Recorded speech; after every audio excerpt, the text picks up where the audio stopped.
Minister. We're moving to question time. Senator Ruston. Oh, sorry, Senator Ruston. Senator Brockman. President, I realise this was not part of the debate, but during divisions, interjections were made across the chamber which I believe were highly disorderly, which were direct reflections on all those opposite and were unparliamentary. I would ask you to consider those comments and, if appropriate, come back to the chamber. Thank you, Senator Brockman. Senator Ruston. Thank you, Madam President. My question is to the Minister representing the Minister for Health and Aged Care, Senator McAllister. As at the 31st of March 2025, 87,597 older Australians were waiting for the home care they had been assessed as needing. Experts have suggested that figure now has risen to over 100,000. But on Friday, the department refused to release the most recent data, despite having been repeatedly asked for it. Minister, how many Australians have been assessed as needing home care packages and are currently waiting for a home care package on the national priority list? Thank you, Senator Ruston. Minister McAllister.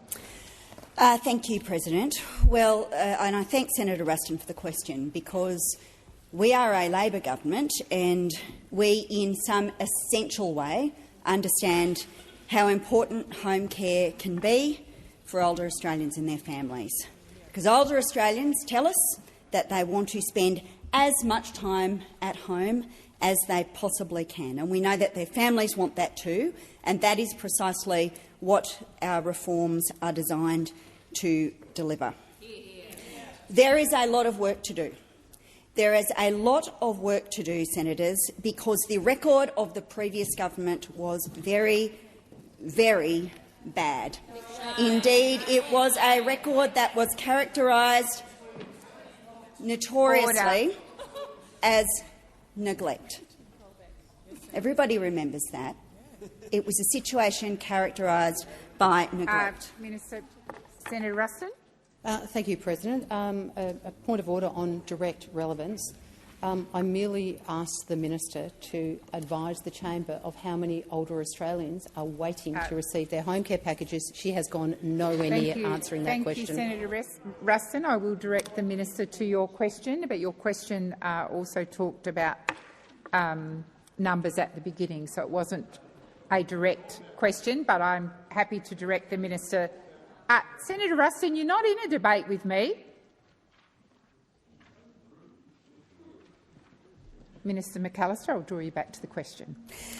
Thanks very much, Senator. Thanks very much, President. And as the senator knows, this was canvassed in the hearing on Friday, and I understand that senators were informed that as of the 31st of March, the National Priority System data showed 87,597 people waiting for an approved home care package.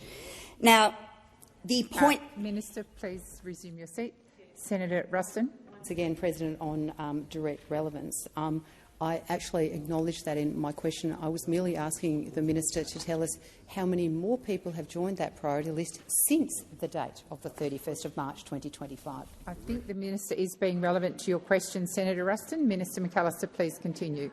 Thanks, President. And as Senator Ruston knows, the purpose of the aged care reforms, which we were grateful to receive bipartisan support for, is in part to address questions of waiting list. It is also to make sure that aged care is delivered with the quality assurance and the standards that older Australians and their families expect. It's an important reform and we are proud to deliver it. Thank you, Minister. Senator Ruston, first supplementary. Minister, on the 27th of August 2025, when asked about the delays to supporting the rollout of home care packages, the Aged Care Minister said that the aged care sector was, and I quote, "they weren't ready." However, as part of the Senate inquiry on aged care service delivery, all providers gave evidence that they were ready, including Uniting Care Australia representative who said, "We have capacity to take them on right now." Your government is withholding essential support on the basis of sector readiness. The sector says they are ready. Who is right, the sector or the minister? Senator Ruston. Minister McAllister. Thank you very much, President. Senators will understand that we consulted widely before deciding to make a brief deferral of the commencement of this important reform, and that is so that the sector can get ready. I understand the interest of— Please resume your seat. Senator Ruston. On a point of order in terms of direct relevance, I was not asking the Minister about the Aged Care Act. I was asking her about home care packages. Senator Ruston, the Minister is being relevant to your question. Minister McAllister, please continue. Thanks very much, President. And as Senator Ruston will know, because it has been canvassed publicly, and I imagine it was canvassed on Friday as well, each and every week new packages are released.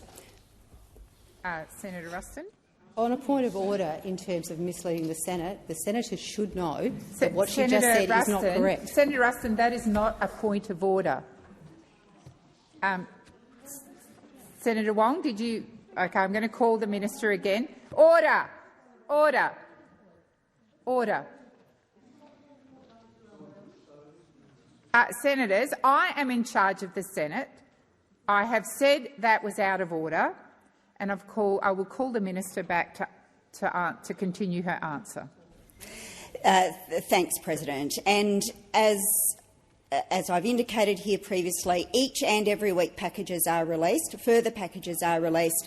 I understand the point that Senator Ruston is making, and she sought to draw this out on Friday. The important thing here is whether it is a new package or a redistributed package.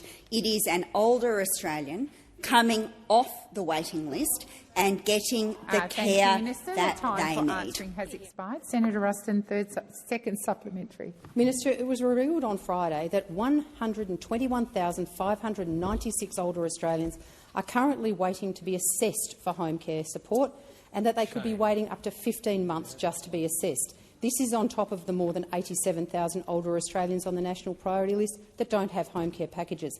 Minister, will you admit that at least 200,000 older Australians are being denied access to home care support because of the inaction of your government? Minister, considering this evidence, what is the real reason that you are delaying essential new packages? Your time for asking has expired. Minister McAllister. Thanks very much, President. We acknowledge that wait times for aged care assessments are longer than we would like. We don't pretend that this is good enough or that this is the final resting place for this issue, because record numbers of Australians are seeking and receiving home care services. Last year alone, over 521,000 home support and comprehensive assessments were completed. Only some people waiting for an assessment will end up on the National Priority System, and the assessment waitlist, of course, contains those seeking lower-level care, along with crossover and duplication of numbers on the National Priority System. But as an important example, over 99% of people waiting for a home care package at their approved level are already receiving home care through a lower-level HCP package or approved for CHSP services, and so are already receiving a level of care. The time for answering has expired. Senator Polley. President, my question is to the Minister representing the Minister for Health and Ageing, Senator McAllister. Addressing cost of living pressures is a key priority for the Albanese Labor government. How will the government invest in bulk billing, cheaper medicines and urgent care clinics to help all Australians with the cost of health care? Thank you, Senator Polley. Minister McAllister. Thank you, Senator Polley. Well, no one should have to check their bank balance to see if they can afford to go to the doctor. Health care should be accessible for everybody. Doesn't matter how much you make, it doesn't matter where you live. And that is why, in our first term, the Albanese government delivered $3.5 billion in 2023, which restored access to bulk billing for the 11 million patients that it covered. And from the 1st of November 2025, Labor will deliver the largest ever investment in the history of Medicare, $8.5 billion, Senator Polley, to expand bulk billing to every Australian and create an additional new incentive payment for practices that bulk bill every patient.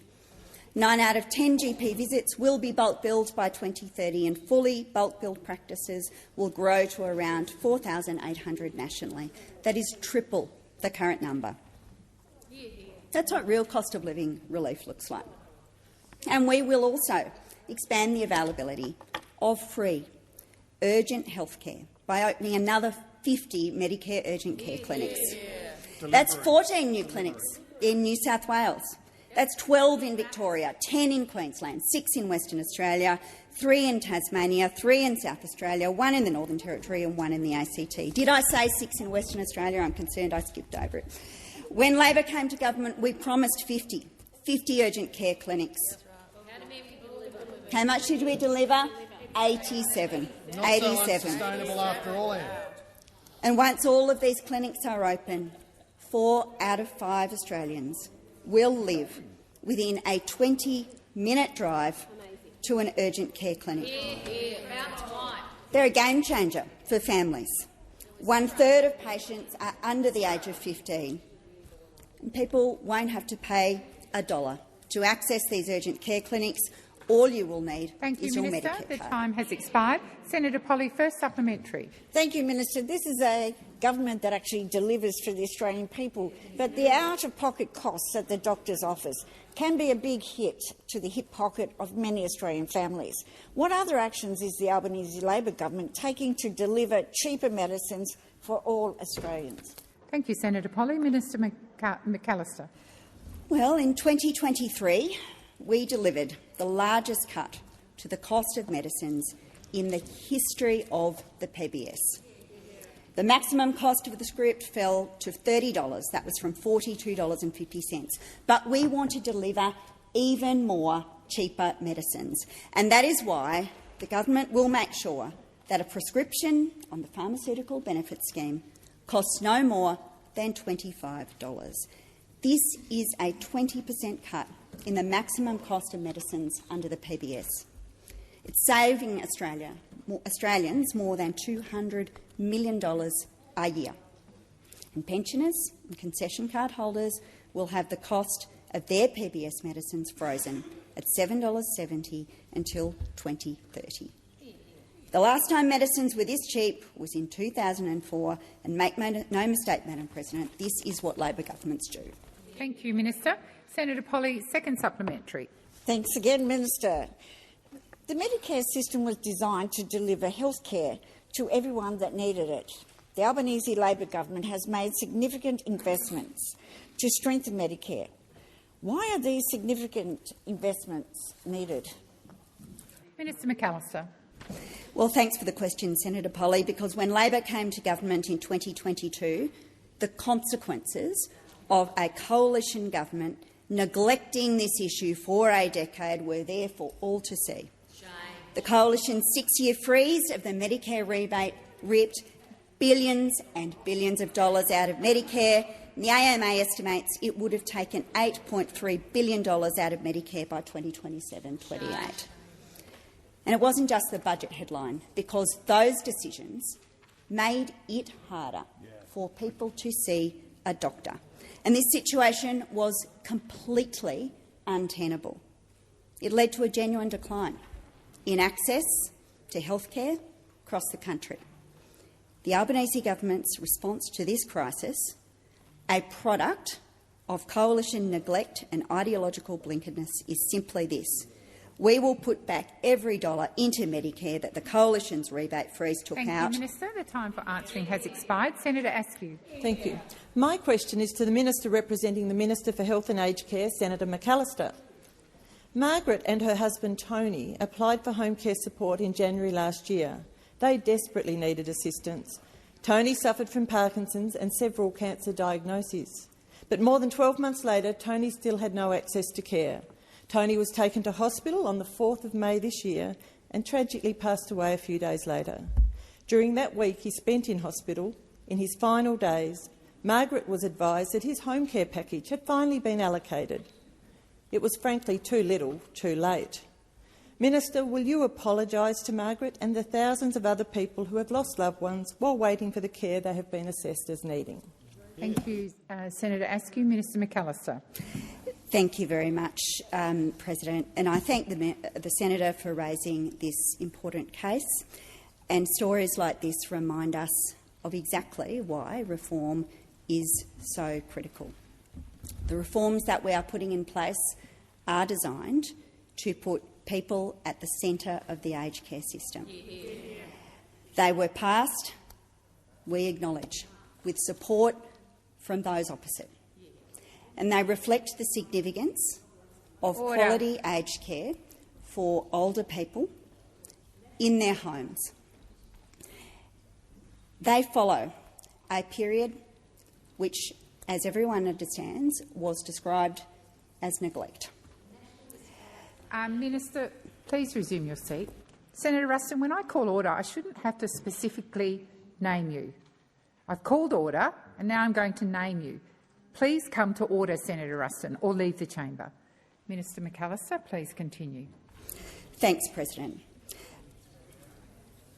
I have listened to the interjections from Senator Ruston, and I note her use of the term national disgrace. And it's an interesting choice of the term, because that is what the Commissioner on the Royal Commission into Aged Care Quality and Safety, Ms Briggs, called it. She called the performance of the aged care system under you a national disgrace. It was neglectful, and there is a lot of work to do to resolve it. No, it's not. And the government has been pleased to work with senators across the chamber to put these important reforms in place. We know that it's important to make sure people get the care that they require. Older Australians who are currently assessed as high priority continue to receive their package within a month. And just in the last 5 years, we have gone from 155,000 people accessing in-home care to over 300,000 people. There is more to do, President, Thank and you, we Minister. intend to The do time it. for answering has expired. Senator Askew, first supplementary. Minister, we've heard from a 90-year-old constituent from South Australia who also suffers from Parkinson's. He is mostly wheelchair-bound and unable to do very little for himself. His daughter has had to give up her permanent job as a teacher and move in to care for him. He has been told it will be up to 12 months before he will receive the home care package he has been assessed as needing. Minister, will you promise this 90-year-old constituent and his daughter that you will urgently address this wait list before it is too late? Thank you, Senator Askew. Minister McAllister. Thank you very much, President. I thank again Senator Askew for raising an important case. And I say to her, of course, that any individual who comes to you, we would always, of course, be interested in hearing about their stories directly, Senator Askew, and you should, of course, refer those to myself or to Minister Ray. But it highlights, of course, why these reforms are so significant. It is a generational reform designed to deliver aged care of the highest quality for older Australians. They are people who have given so much for our country, and they deserve nothing less than the very best care. Now, Support at Home, which I know all senators are looking forward to, will make it possible for older people to live independently at home for longer, with higher levels of care available close to family and close to community. Thank you, Minister. Senator Askew, second supplementary. Minister, Gladys has just turned 97 and has been assessed as needing a Level 4 home care package. But she's just been told that she may have to wait up to 12 months before she can actually access the support she needs. Gladys fears that at her age she may not live long enough to see the support she has been assessed as needing. Why is your government making older Australians wait for a year for the help that they need right now? Thank you, Senator Askew. Minister McAllister. Thank you very much, President, and I thank the senator for her question. The senator is aware that the government is progressing an important national reform, done so with the support of members opposite, because we do understand how important it is. Senator Ruston. We understand how important it is for older Australians to receive care in their homes. I don't wish to overly politicise this, Senator Askew, because I do acknowledge the role that the opposition played in providing support in the legislation to bring these reforms through. But we are dealing with a very long period of neglect that requires our attention. And our determination is to make sure that we have the resources and the framework ready to deliver for people who need care under the new Senator arrangements Henderson. for home care. Minister McAllister, please resume your seat. Senator Henderson, I called order and you kept directly speaking over me. I called order again and you ignored it. And finally, I had to use your name. That's unacceptable and it's disrespectful. When I call order, it includes you. Minister McAllister, please continue. Oh, you finished? Thank you. Senator Waters. Mr. President, my question is to the Minister representing both the Minister for Climate and Energy and the Minister for Resources, Minister Ayres. Methane is a potent heat-trapping gas which is turbocharging climate-driven natural disasters. Today it was revealed that Santos's Darwin LNG gas facility has been leaking toxic methane for 19 years. FOI documents gained by the Environment Centre of NT show that federal agencies, including the Clean Energy Regulator, CSIRO and NOPSEMA, all knew about the methane leak but have taken no action nor advised the public. When were any of the responsible ministers for those agencies informed about this leak? And why has no federal action been taken to repair or replace those leaking storage tanks, despite 3 federal agencies knowing about the leaks? Thank you, Senator Waters. Minister Ayres. Thank you, and thanks, Senator Waters. Firstly, in relation to the Minister for Resources, your question sort of moves across the various ministers who are engaged here. But I can say, in terms of the Minister for Resources, she is, of course, and the government is concerned about the reports of methane leaking from this Darwin LNG facility that aired on the ABC this morning. It does largely seem to be a matter for the Northern Territory's EPA regulator, but the Minister has asked her department, confusingly also my department, to review those reports as part of their work with the expert panel on methane reporting. The government does have confidence in the relevant authorities, and we do understand that the facility has been the subject of several reviews and investigations by the operator and by the regulator, the Northern Territory EPA. What we do know currently is that the tank is currently not in operation. The tank in question was subject to an engineering investigation in 2020 when approval was sought from Northern Territory WorkSafe to extend the life of the Darwin LNG facility. The appropriate regulatory approvals are in place. Importantly, it has an approved safety case. The methane emissions are reported under the National Greenhouse and Energy Reporting Scheme, and there is a monitoring program in place. The licence to recommence operations of the tank is up for renewal on the 18th of September. It's a matter really for Santos and the Northern Territory. The time for answering has expired. Senator Waters, first supplementary. Thanks, President. Offshore gas regulator NOPSEMA was advised of the leak prior to approving Santos's new offshore gas field in the Timor Sea, the Barossa project, which will use this leaking facility. Will the government now revoke Santos's approval for this new gas field after 19 years of leaking methane? Thank you, Senator Waters. Minister Ayres. Yeah, thank you. Just indicate, firstly, that in terms of the question you asked, you said that the tank will be used in relation to that project. The advice that I have, and I'll correct if I'm not asserting this properly, but the advice that I have is that the tank is currently not in operation. I would infer from that it is not the case that it will be used in the context of that project. But I will, as I said, come back on that point if required. In April 2025, NOPSEMA approved the commissioning, start-up and operation of the Barossa floating production, storage and offtake facility.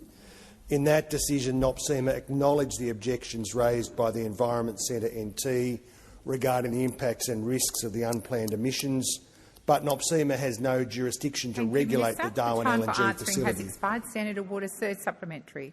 Second supplementary. Thanks, President. The CSIRO has a history of financial agreements with gas corporations and a history of not disclosing those links.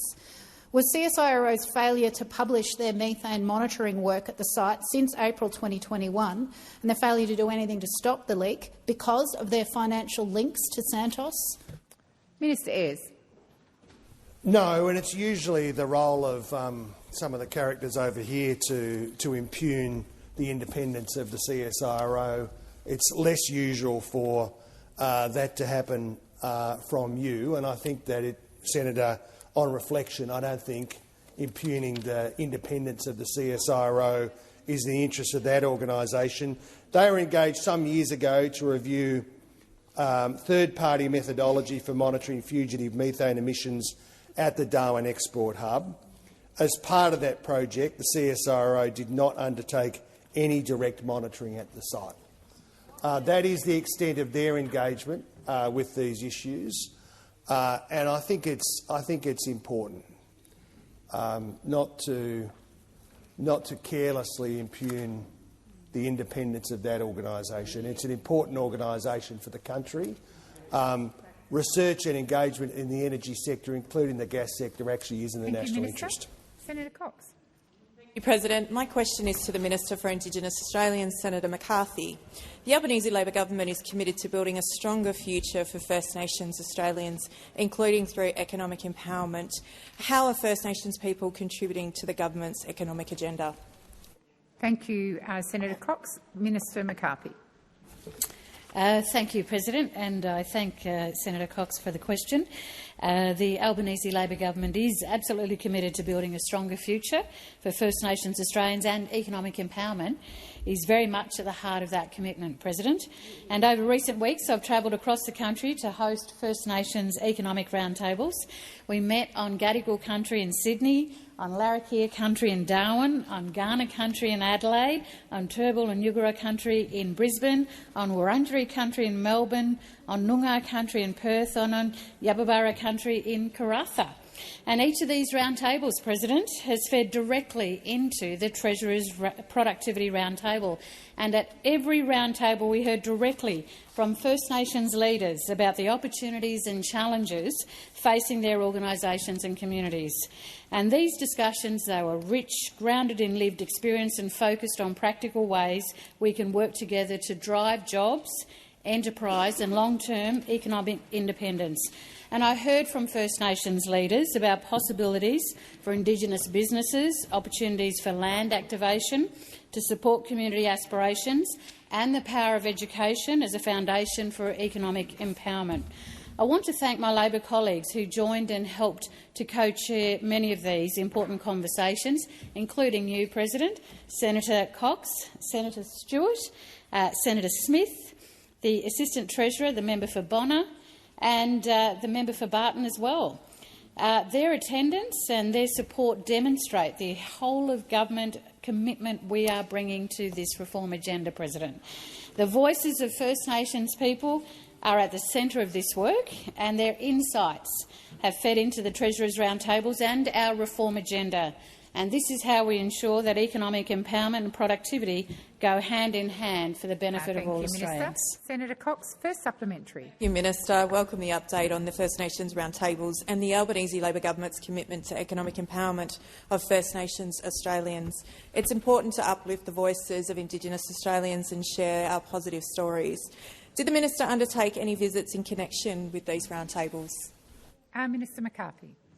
Yes, thanks, President.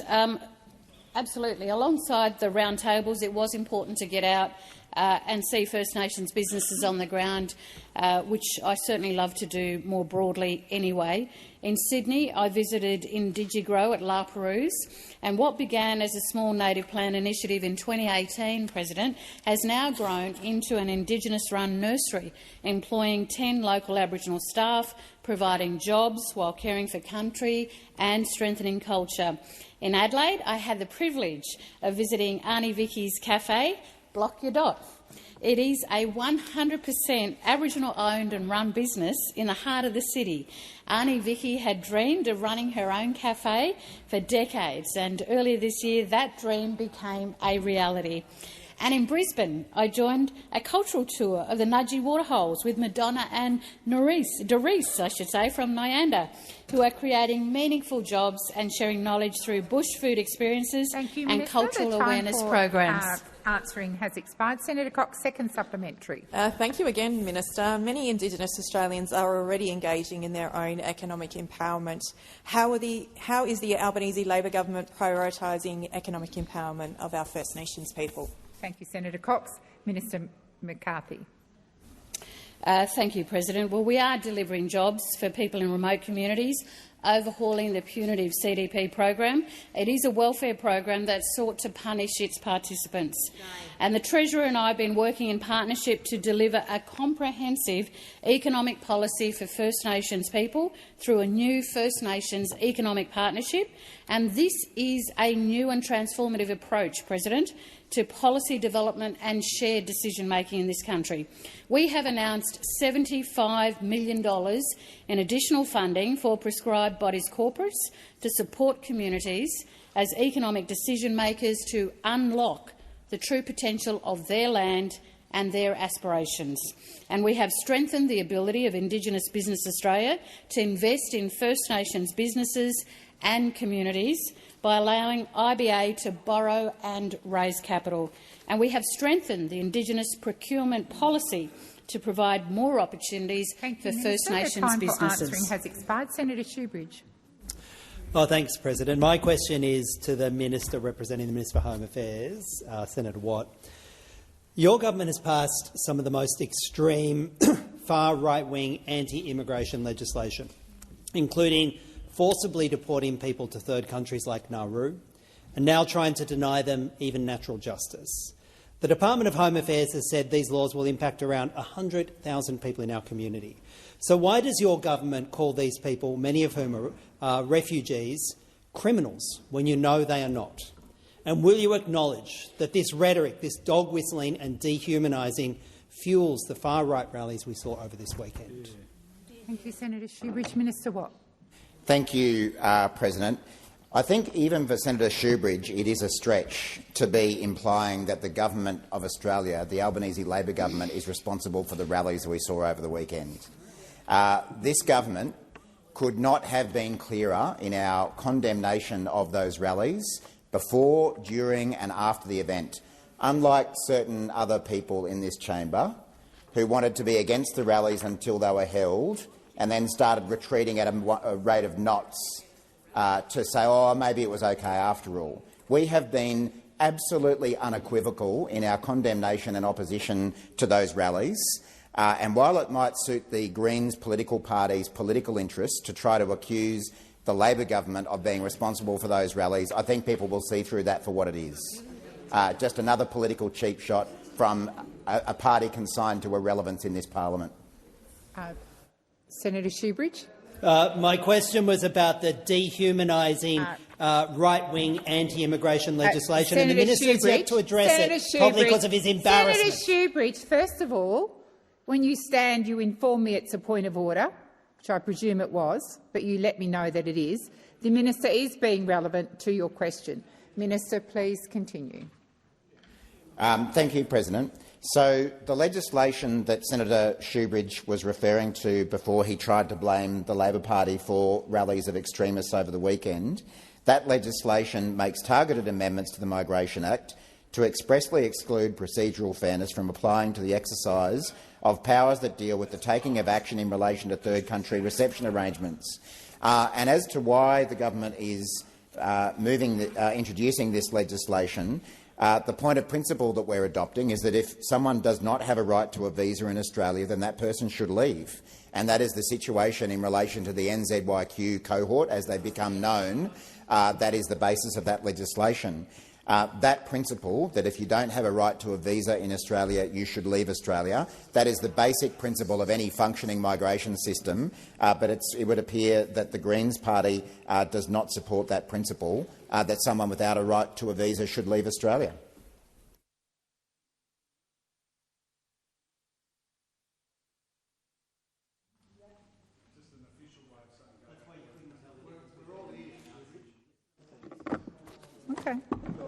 Okay. Senator Shoebridge, first supplementary. Thanks, President.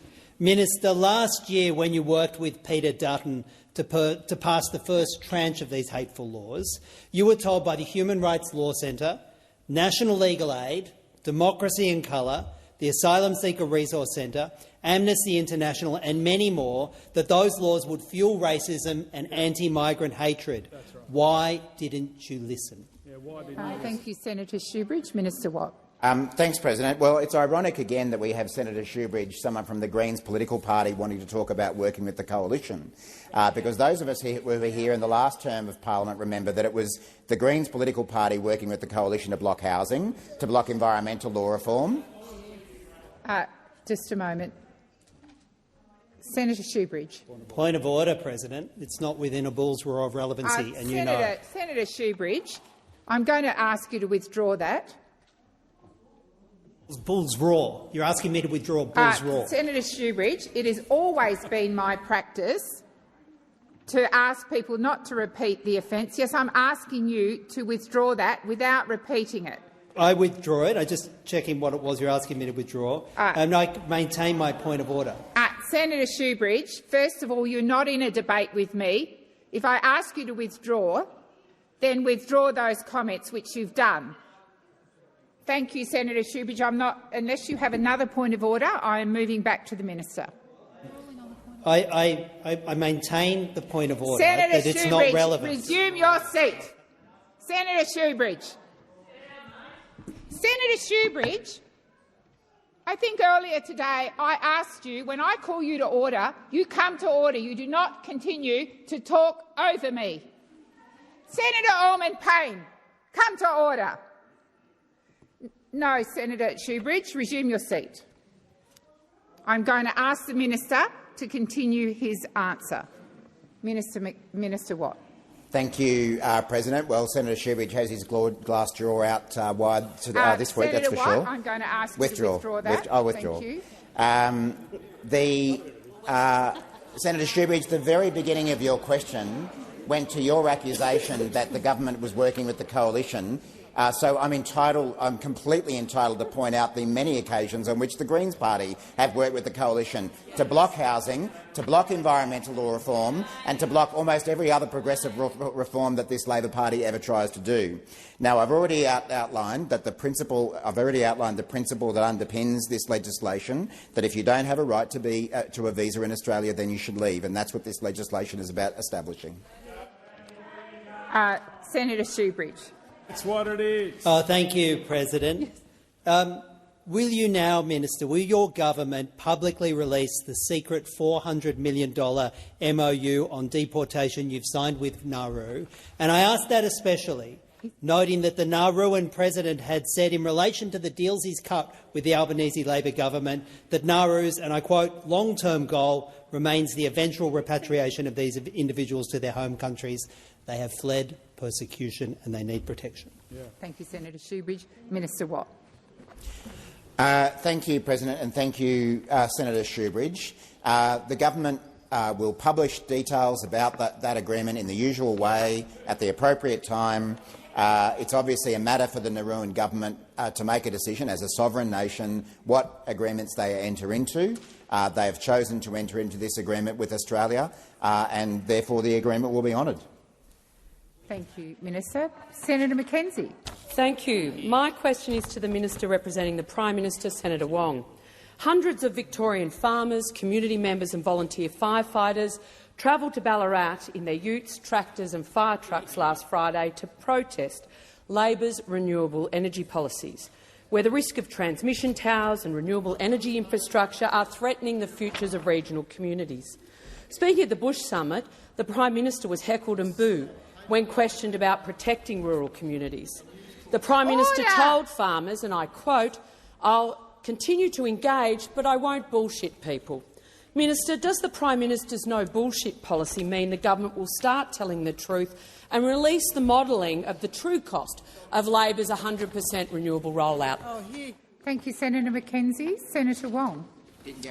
Well, Senator, thank you for that question and thank you for the opportunity to outline the difference between our political parties about climate change, net zero and renewable energy, because we on this side recognise the imperative of transitioning the Australian economy. We on this side recognise the opportunity that we have. We on this side recognise the importance of reforming the energy system. We on this side recognise the importance of policy certainty. On that side, what we know is that they have had decades of internal fighting about climate policy, and they're still not over it. Even though Ms Mosley has made really clear her view on these issues, everyone from Senator Cash to Senator McKenzie are showing a complete lack of loyalty to the leader and, frankly, not listening to their voters. I am interested. Minister Wong, please resume your seat. Senator McKenzie. On a point of order. Direct relevance. I don't argue with the Labor Party's commitment to this policy. I want them to release the true cost. Okay, the minister is being relevant. Thank you, Senator McKenzie. Minister Wong. Well, thank you. And I was interested, Senator, to see some of the commentary, including from the Western Australian Liberal leader and in the papers, about coalition voters and how most coalition voters are actually wanting the coalition to take a mature and rational approach to this policy dilemma. But instead, well, I'll take that interjection, lower the cost. If you really think that coal-fired power is a lower cost after you have seen coal-fired power exit the system and you have seen how the unreliability of ageing coal-fired power stations has increased costs to Australians, and you really think that nuclear is the way forward, well, I think everyone can look at the coalition's policy and see it is ideological and irrational. Ideological and irrational. The facts are we have the cheapest possible policy, unlike you. Thank you, Minister Wong. Senator McKenzie, it is one thing to quote language which, quite frankly, I'd rather you didn't. It is quite another to shout it across the chamber. Please withdraw. On behalf of the Prime Minister and I withdraw. No, Senator McKenzie, you shouted it across the chamber. Now, Senator McKenzie, I'm going to ask you to put your first supplementary. Thank you, ma'am. Government agencies and renewable companies are failing landholders and communities affected by the renewable rollout. Minister, does the Prime Minister's no-bullshit policy mean the government will explain the real cost of Labor's energy targets and impacts of those targets on the energy bills of Australian households and businesses? Thank you, Senator McKenzie. Minister Wong. We will go down the path of the cheapest available energy. That is what we will do, and that is what we are doing. That is the reality. Now, you might want to front up in front of communities and tell them something which is not true, that there is somehow a magical cheap nuclear policy. That was what you said in the last election. There's a magical cheap nuclear policy. That was untrue. There's somehow some other magical policy. The reality is renewable energy is the cheapest form of new energy. Now, I don't know which part of the economics of that, Senator, you do not understand, but you continue to stand up in front of communities and mislead them. That is the reality. Well, you know what we will do? We will get on with the task of reforming Australia's energy system because we want the cheapest, reliable form of energy for Australians, and we will work to deliver that, unlike you. Thank you, Minister. Senator McKenzie, second supplementary. Under the Prime Minister's no-bullshit policy, will the government explain why, under Labor's renewable rollout, regional communities are bearing the burden of hosting infrastructure on their land, impacting food security, social cohesion and private property rights? Order. I want order in the chamber before I call Senator Whish-Wilson. Senator Whish-Wilson. Once again, I've called order and you continue to speak over me. That is disrespectful. Order. Order. I cannot believe I called you to order and you still kept going. Minister Wong. Well, first I'll take the question about social cohesion, because we have just had a debate on that, Senator. which was part of your question. You talked about social cohesion, and you voted against affirming Australia as a nation that welcomes different races, religions and views, united by respect for each other's humanity and for each other's right to live in peace. You voted against that, so don't address me about social cohesion. I have asked you to resume your seat. Senator McKenzie. On direct relevance, point of order, Madam President. The minister knows full well that just because she can't answer the question doesn't mean she shouldn't at least give these divided communities. Senator McKenzie, you are not in a debate with me. I called you to order and you kept talking over me. The disrespect in this chamber over the last couple of hours is quite frankly disgraceful. It really is. And every single person who's been disorderly in this place ought to reflect on that. The minister is being relevant. Minister Wong. Thank you, President. Well, I am asked about social cohesion, and I think, Senator McKenzie, it is legitimate for us to point out on a day when you vote against a motion on social cohesion in the way that you did, to say to you, really, don't come into this chamber and talk to us about social cohesion when you are refusing to play your part as an elected representative, to contribute to strengthening it. That is what is occurring. So the hypocrisy is on display between this side of the parliament and those opposite. Thank you, Minister Wong. Minister Gallagher. Point of order, President. I'm just wondering whether you could reflect on previous rulings of other presidents around the use of unparliamentary language by way of quotation during question time, and come back and consider them, just in light of Senator McKenzie's questions today. Yeah, I do recall, and I will take advice, but I think where it's quoted, sadly, it is not unparliamentary, even though I may have a different view, but I will go back and reflect. Order. Senator Roberts. Thank you, President. My question is to the Minister representing the Attorney-General, Senator Farrell. We remember Captain Daniel Lyon, Lieutenant Maxwell Nugent, Warrant Officers Class 2 Joseph Philip Laycock and Corporal Alexander Nags. Minister, the Comcare investigation into the fatal Taipan Defence helicopter crash in the Whitsundays, released in response to my order for production of documents, revealed the National Health and Safety Investigator alleged serious breaches of workplace health and safety laws by the Department of Defence. There has been no explanation for why the Commonwealth Prosecutor did not lay charges despite these clear findings. Minister, given this new information, will the government release the Commonwealth Prosecutor's reasons for not pressing charges despite the allegations from Comcare to give the families of the crash victims closure and ensure that these allegations are properly tested in court? Thank you, Senator Roberts. Minister Farrell. Thank you, President, and thank you, the Senator, for his question. This issue obviously is an issue concerning the Attorney-General, but as you have said, Senator, we do recognise and pay tribute to the fallen MRH-90 aircrew who were lost in Lindeman Island on the 28th of July 2023.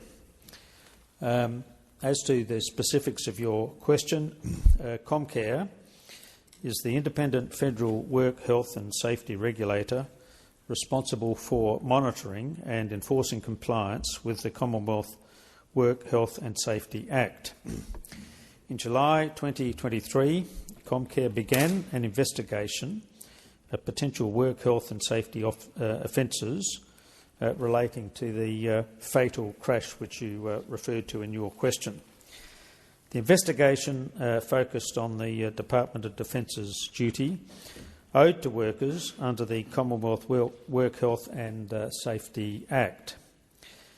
Comcar conducted a thorough investigation and has provided their findings to the Commonwealth Director of Public Prosecutions. There are ongoing independent investigations on this matter by the Inspector-General of the Australian Defence Force and the Queensland Coroner, who is also supported by the Queensland Police. As these investigations are ongoing, it would be inappropriate to comment on them at this stage. Senator Roberts. Thank you, Minister. Senator Roberts, first supplementary. Thank you. The Comcare investigation lays out that Defence knew the top owl helmet displays could tell the pilots the incorrect altitude, that the risk was controlled flight into terrain with the consequence of serious injury or death, that Defence overrode their own internal systems to field the equipment anyway, and that the pilots of the crashed helicopter were flying at low altitude in the dark, a high risk for this hazard. Why did the prosecutor not progress this case? Thank you, Senator Roberts. Minister Farrell. Thank you, President, and thank Senator Roberts for his first supplementary question. Look, I refer you back to my original answer, Senator Roberts. I think I can repeat it for your benefit. There are ongoing independent investigations on this matter by the Inspector-General of the Australian Defence Force and the Queensland Coroner. As these investigations are ongoing, it's inappropriate to comment on them. Senator Roberts, you would be aware that the last thing anybody would want to do in these circumstances, given the terrible circumstances of losing these pilots, is to interfere with investigations that are ongoing. And for that reason, it's inappropriate to make further comments on this matter. Thank you, Minister. Senator Roberts, second supplementary.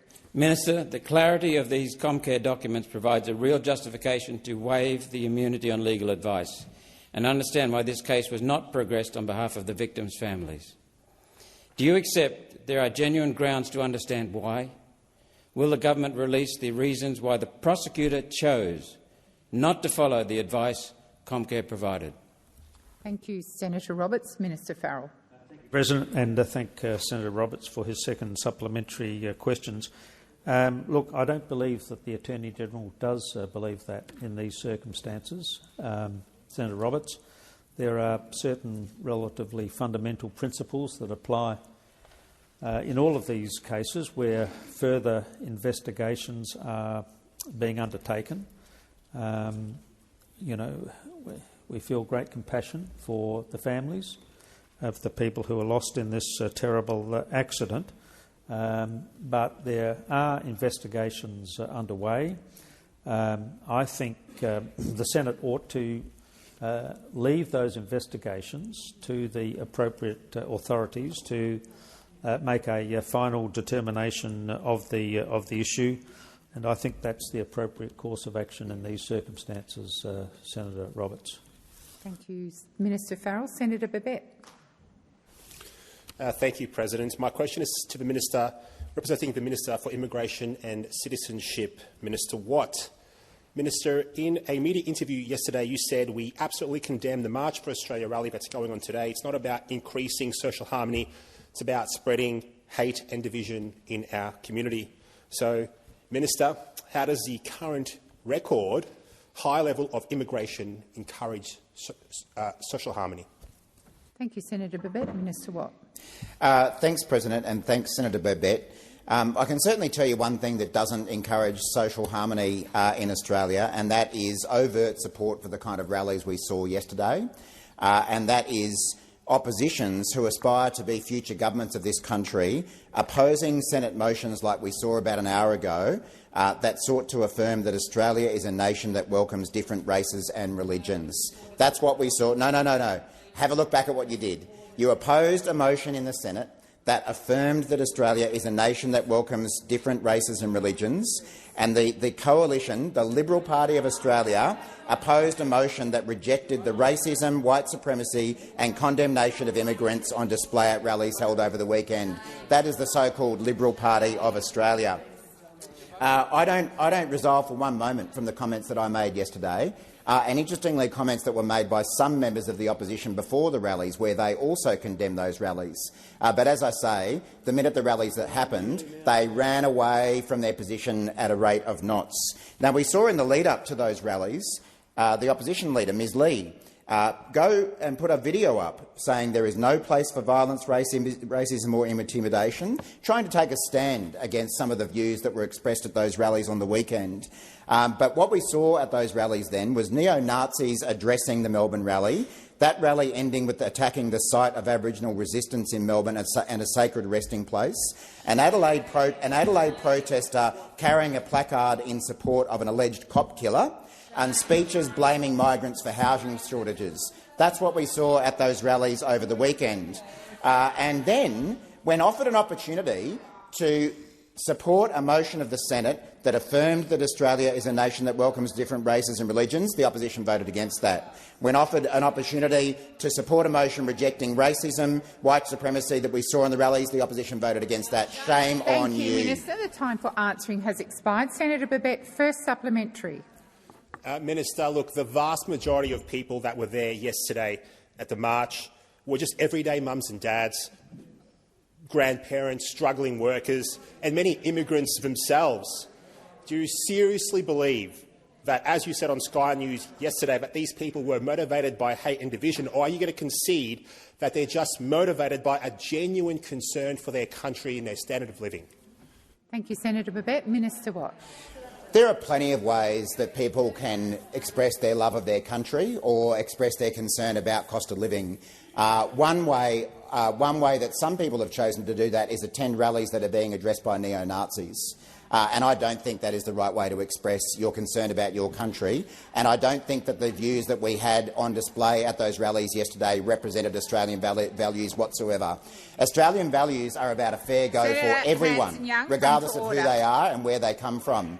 Australian values are about standing up for someone who's less fortunate than yourselves, not what we saw there yesterday. The values that were expressed at those rallies yesterday were not Australian values. Order across the chamber. Order. Senator McKim, you continue to speak over me when I've called for order. Once again, you are being disrespectful to the chair. Minister Watt, please continue. And you know, I know that in their hearts there are some members of the opposition who agree with what I'm saying. People like Senator Bragg, who was interviewed about this and interviewed about the effect of anti-migrant policies on the Coalition's vote at the last election. And he said, someone said to me, if you're a migrant, you get blamed for the housing crisis. If your parent was a dual national, you could get deported, and that wasn't a very good starting point for our campaign. Senator Bragg knows his— Senator Babet, second supplementary. Thanks, Minister. Minister, when is your government going to stop insulting everyday Australians and start listening to them by ending the reckless policy of unsustainable mass migration? We all agree with migration, but the problem is the mass migration. It's putting enormous pressure on housing, on infrastructure and on community cohesion. Thank you, Minister. Minister Watt. You know what's putting pressure on housing in Australia? It's opposition parties and independents voting against housing being built. That's what's putting pressure. And it's these hypocrites here who get up and try and use their mealy-mouthed phrases about migration and about Australian values, and then every time we try to do something about housing, they vote against it. Now, Senator Bragg is not alone. We've got Senator Scarr, who I acknowledge does a lot of work in the Queensland multicultural community, and he goes as far as doing speeches in here, speaking to the Australians of Indian heritage. Minister Watt, please resume your seat. Senator Canavan. Just a point of order on relevance. The question went to the impact of migration on services, and the minister's quoting quotes from coalition senators. I don't see how that could be relevant at all. Thank you, Senator Canavan. I will draw the minister back to the question, and before I ask him to continue his response, I'll ask for silence in this chamber. And I think I have addressed Senator Babet's question in what I've already said about voting against housing, like all of these people do. Now, Senator Scarr spends a lot of his time spending time with multicultural communities in Queensland. He makes speeches to Australians of Indian heritage that their community is a great blessing for our beautiful country. Minister Watt, please resume your seat. Order. Senator Canavan. Madam President, I think you rightly asked the minister to come back to the question, and instead the minister's then gone back to the exact same points he was making before you asked him to return to the question. Senator Watt, and you need to respond from what the government is doing in relation to Senator Babette's question. And I repeat that our government is building more housing and is building more infrastructure, despite opposition of people over there. The problem is that whether it's Senator Scarr, Senator Bragg or anyone else, they say things up in Queensland or wherever, and they come in vote for motions and don't want to condemn far-right neo-Nazi. Senator Bragg. Thank you very much, President. My question is to the Minister representing the Prime Minister, Senator Wong, and it goes to how many houses have actually been built, not bought or acquired, by the Housing Australia Future Fund. Senator Gallagher previously told the Senate that the HAF had acquired and converted 340 homes. My question is the HAF still acquiring and converting homes? Thank you, Senator Bragg. Minister Wong. Thank you, President. I'm very pleased to get this question again from Senator Bragg, and I'm very pleased to update him since last week that we now have more than 5,000 homes through Commonwealth programs having been completed since coming to government. And Senator, I would say two things about your interest in housing policy. Can I say first, we are very disappointed, as are so many Australians, that your position as housing spokesperson is one of opposing more houses. We are disappointed in that. But one thing I would say, Senator Bragg, at least you, unlike most of your party, have not been prepared to point to migrants and migration in the housing debate. So at least we'll respect that. I wish more Liberals would be liberal and take the same view you do. Minister Wong. Senator Bragg. Thank you, President. Point of order on relevance. The question was clearly about whether the HAF was still acquiring and converting houses. Thank you, Senator Bragg. I will bring the minister back to the question. Minister Wong. Thank you, President. Well, as I said, President, through you, I'm very pleased to update the Senate that since I last gave this answer last week, that we now have more than 5,000 homes completed through Commonwealth programs since coming to government. That is an update from last week, which was 4,000 homes.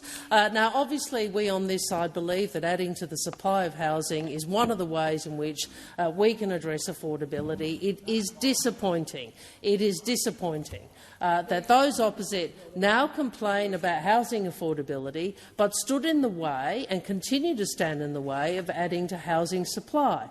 And, of course, we all understand the economics of any market, but certainly housing supply affects Minister price. Wong, please resume your seat. Senator Bragg. Point of order, President. The question was clearly about whether the HAF was acquiring and converting existing houses. Thank you, Senator Bragg. The minister is being relevant to your question. Minister Wong, please continue. Well, as I said, some 5,000 houses have been completed under a range of government programs, Senator Bragg, and they include HAF projects in Ms Lee's seat, in Mr Hastie's seat and Ms McIntosh's seat, 132 homes in Penrith, in Page, 32 homes in South Grafton, in Moncrief, 230 homes in Southport. Has expired. Senator Bragg. First supplementary. Thank you very much. The HAF was legislated 2 years ago and its troubles have been well documented, Minister. Has the Prime Minister asked the Housing Australia Future Fund to buy houses to inflate these numbers? Thank you, Senator Bragg. Minister Wong. Well, President, I don't accept the precursor to that question, the various assertions about the HAF. The primary problem the HAF has had, which you made a set of assertions in your primary question, Senator, your supplementary question. The primary problem the HAF has had is that you stopped it. Correct. That's the primary problem. Like, it's hard to get going when you and the Greens team up to stop more houses being built. Now, so every time you come in here and say, well, we're really worried about how many houses are being, well, why are there not more houses being built? Everyone on this side kind of goes, well, there was a problem, which was you lot said no. Minister Wong, please resume your seat. Senator Bragg. Well, it's a point of order again on relevance. We're trying to get to the point about whether or not there is acquiring and converting going on and whether the Prime Minister has directed that. And the minister is being relevant to your question, Senator Bragg. Minister Wong. Again, I would point out that my recollection of the legislation, the Finance Minister is telling me that she thinks I might be right, is that there are governance arrangements in relation to the HAF which would obviously be applicable, would be inconsistent with the political assertion you just made. But, Senator, we always come back to this problem, don't we? Has expired. Senator Bragg, second supplementary. Thank you, President. Does the government concede that by acquiring and converting at least 340 houses, the HAF is making Australia's housing crisis worse by competing with Australians? Minister Wong. Thank you. Well, again, I don't accept the premise of the question that's being put to me. I then would say, if you are worried, Senator Bragg, about the Commonwealth participating in the market or buying houses because you're saying that's not enough supply, why did you block supply for so long? Why did you block supply? Why did you block housing supply with the Australian Greens? I mean, let's be really clear. Senator Bragg, Senator Cash, they want to ask me about housing, but they never have explained to the Australian people, particularly to young Australians, why it is they stood in the way of more houses for so long. And with that, President, I ask that further questions be placed on notice.